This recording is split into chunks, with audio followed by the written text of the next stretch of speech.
Hello, thanks for viewing this video. I'm Huang, professor at the School of Management, Zhejiang University, Hangzhou, China.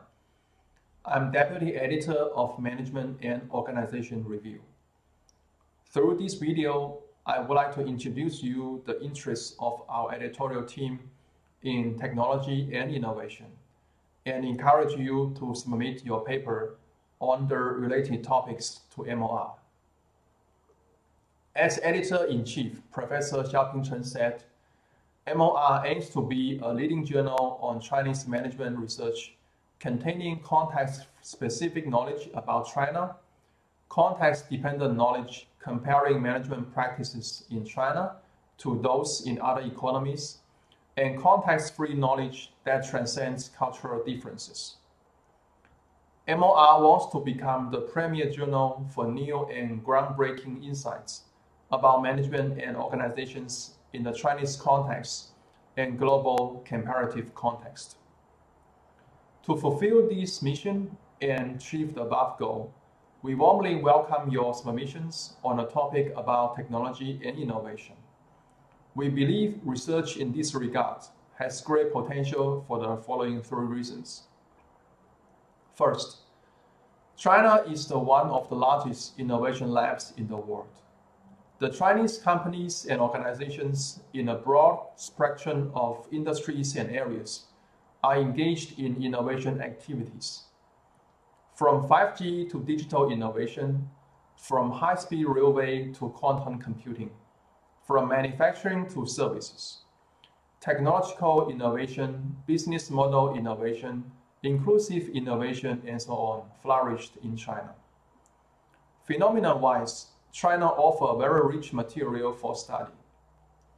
In addition, the homegrown innovation in China is increasingly exerting global impact. The TikTok app, first launched in 2017 and owned by the Chinese company ByteDance, has had 1 billion global active users by September 2021.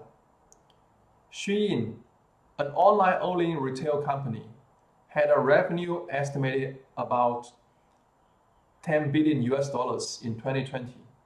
It overtook Amazon to become the most downloaded shopping app in the US in May 2021. Second, the innovation environment in China is extremely dynamic. The speed of change is fast and market competition is fierce. This creates abundant opportunities for companies to grow and innovate, and for research as well.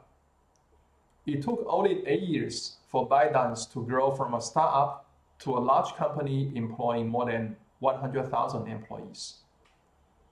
License to commercialize 5G technology was granted in China in June 2019. After 2 years, by July 2021, China has already deployed more than 70% of all 5G stations in the world, and has had close to 400 million 5G mobile phone users. China already generates more than 10,000 cases applying the 5G technologies in the sectors of healthcare, mining, manufacturing, and so on by August 2021. In September 2020, Chinese President Xi Jinping announced in a speech before the United Nations General Assembly that China aims to allow CO2 emissions to peak before 2030 and achieve carbon neutrality before 2060.